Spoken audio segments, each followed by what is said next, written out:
আজ 10ই সেপ্টেম্বর। আপনি কি জানেন আজকের দিনের উদ্দেশ্যে গুরুত্বটা কি? আজকের দিনে কি হয়েছিল?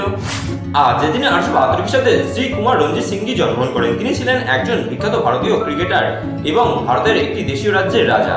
তিনি ইংল্যান্ডের বিরুদ্ধে 15টি টেস্ট ম্যাচ খেলেছিলেন।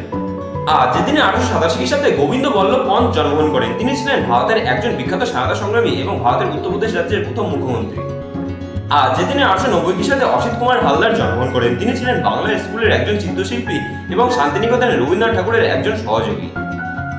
যে দিনে 1913 খ্রিস্টাব্দে বসপ্পা ধনপ্পা জ্যোতি জন্মগ্রহণ করেন। তিনি ছিলেন ভারতের পঞ্চম উপরাষ্ট্রপতি। যে দিনে 1922 খ্রিস্টাব্দে ধনঞ্জয় ভট্টাচার্য জন্মগ্রহণ করেন। তিনি ছিলেন বাংলা গানের একজন বিখ্যাত সুরকার। তিনি শ্যামা সঙ্গীত গাওয়ার জন্য সবথেকে বেশি বিখ্যাত হয়ে আছেন। যেদিন 1920 খ্রিস্টাব্দে সি.আর. রাও অর্থাৎ কালিয়াম্পুতি রাধাকৃষ্ণ রাও জন্মগ্রহণ করেন। তিনি ছিলেন একজন ভারতীয় বংশোদ্ভূত আমেরিকান পরিসংখ্যানবিদ।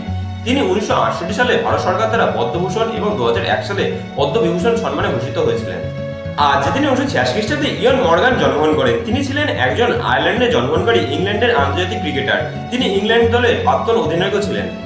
তিনি প্রথম ক্রিকেটার হিসেবে দুটি আন্তর্জাতিক দলের আয়ারল্যান্ডের ও ইংল্যান্ডের হয়ে সেঞ্চুরি করেছেন। যেদিন 1915 খ্রিস্টাব্দে যতীন্দ্রনাথ মুখোপাধ্যায় অর্থাৎ বাঘা যতীন মারা যান। তিনি ছিলেন ভারতের একজন বিখ্যাত স্বাধীনতা সংগ্রামী। যেদিন 1923 খ্রিস্টাব্দে সুকুমার রায় মারা যান। তিনি ছিলেন একজন বিখ্যাত ভারতীয় শিশু সাহিত্যিক। এছাড়া আজকের দিনটি বিশ্ব আত্মহত্যা প্রতিরোধ দিবস হিসেবে পালন করা হয়। ভিডিওটা কেমন লাগলো সেটা কমেন্ট বক্সে কমেন্ট করে জানান। ভিডিও যদি ভালো লেগে থাকে তাহলে একটা লাইক করে দেবেন। ভিডিওতে যদি আপনি নতুন কোনো তথ্য জানতে পারেন তাহলে আপনি আপনার প্রিয়জনের কাছে শেয়ার করে তাদের জানার সুযোগ করে দেবেন। এইরকম প্রতিদিনের গুরুত্ব সম্পর্কে জানতে চ্যানেলটি সাবস্ক্রাইব করে জানান পাশে